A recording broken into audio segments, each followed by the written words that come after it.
G'day adventurers, I'm Darren from Adventure Primal, bringing you another video to help improve your holiday adventures. This is part 2 of a 3-part series of my favourite island, Moreton Island. In this video we'll focus on the middle and inland sections of the island, and there's plenty to do.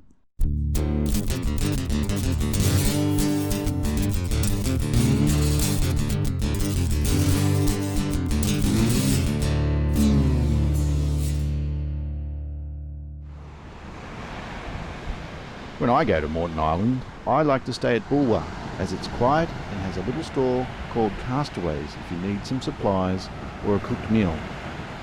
Tangalooma Resort is another place to stay at on the island. It has a few restaurants and a bit more action, but it's a little more expensive to stay at. But for me, the beach at WWII is sensational and is my pick. The water is generally crystal clear unless the winds aren't in your favour. There's a pretty good chance you'll experience an afternoon storm whilst you're there, and it's likely you'll get to watch a good lightning show. I've seen some beauties there. But as I said, the beach and water there are usually beautiful. If you have access to a boat whilst you're there, you could head out for a fish or do some squidding like I'm doing here. Come along, search for squid grounds.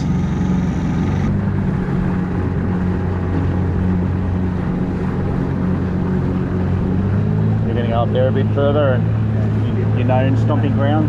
Stay pretty close in. Just in case. You could end up with a sensational fresh seafood dinner. Bill's got the big one, but it's not. Had him. Oh look, he's been hit by a boat. And whilst you're swimming, fishing or just walking on the beach, it's very likely you'll encounter one of these. I almost see it daily. Wow. It's got to be the Tangalooma dolphins. It's playing up now. We're not getting closer to that guy, are we? And then there's the wrecks. Right, there's a few wrecks to see on the island. The famous ones being the Tangalooma wrecks. But there's another one up at WWII, or another couple. 3 ships by the looks of it, 4 to have a look at. Not much left to see though. A few into shipwrecks. There's one down here. There's also some further south on the west end of the island, or southern western end of the island. And the most famous of the wrecks on the island are the Tangalooma wrecks. You can hire these clear bottom canoes or just snorkel around and witness the abundance of marine life happily living amongst them. How good are they, Clippy? These glass bottom kayaks are awesome. I'm loving it over here at Tangalooma. Look at the brim.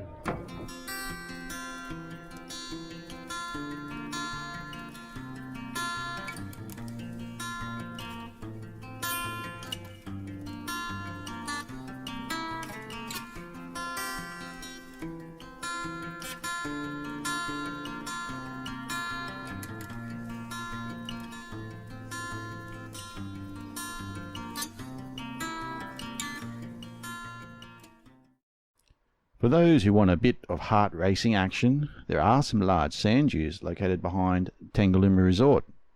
There is a walking track from Tangalooma if you're up for some exercise. Otherwise, you can go on a tour bus or drive yourself if you have your own 4-wheel drive. Head to the middle road and then just follow the signs to the desert.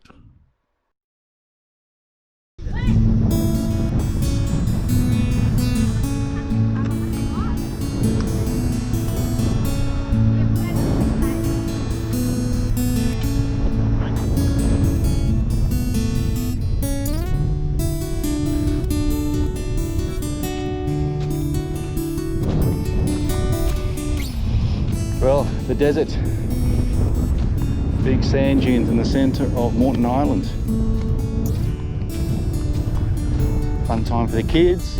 Go down over that spot over there, where they past the trees and slide down on the boogie boards. Sensational fun. It's a big climb back up though. We'll see when we get over there. The top of the big sand hill.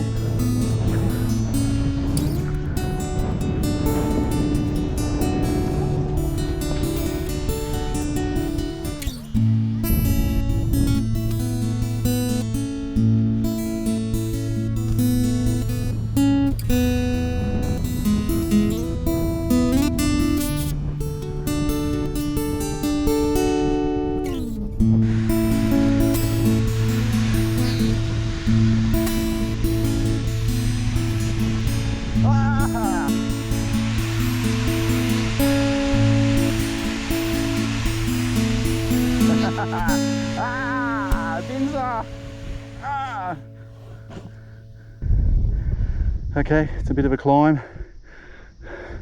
I'm gonna, well, it's a long way to go.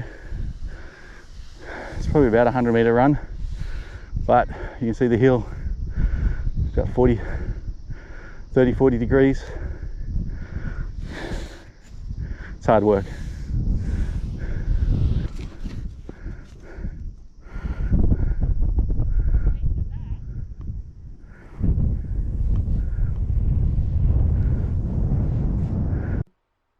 On the other side of the island is a freshwater lake called Blue Lagoon.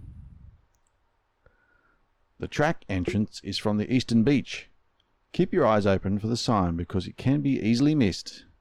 You can walk up there or drive your four-wheel drive, but be warned, the track is usually very soft and the parking area even softer, so you'll need to have your tyres down to below 20 psi. Blue Lagoon. Parking area, soft as usual, so we didn't go all the way in. But it's not a hot day, so easy to walk on the sand. Usually it cooks your feet. Not recommended going barefoot. So up the little track, it's probably about a 200-meter walk from the cars into the Blue Lagoon area. It's not a hard walk. It is through sand, so it does make it a little bit harder than usual. But it's not steep. As I say, the only real difficulty is if it's hot sand. That usually makes it a hard walk. It's warm enough to swim, but you're not going to get savage by the sun. Exactly. Blue Lagoon.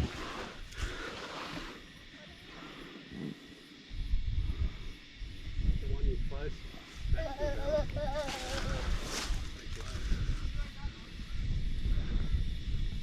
That's it, freshwater lake, tea tree, quite a nice swim.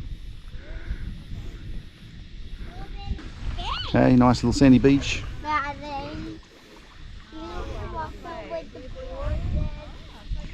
Let's go into the water.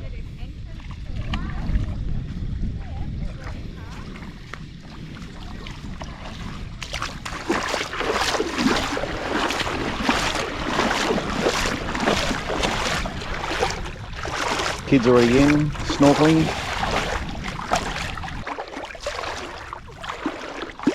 Water temp's not too bad. What is this? Crocodile? No crocodiles. What about shrimp?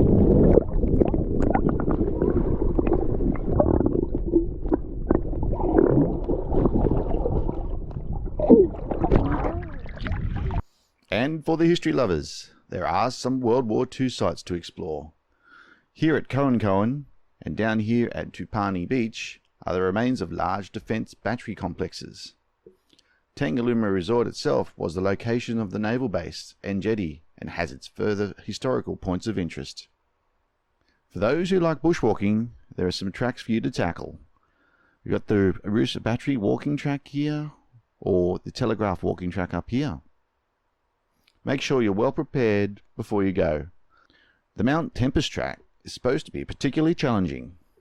I'll give that a go someday when I'm feeling fit. Well, that's it for the second part of the series of videos. I hope you liked it. I'll leave you with some photos that I took of these areas again. Thanks for watching.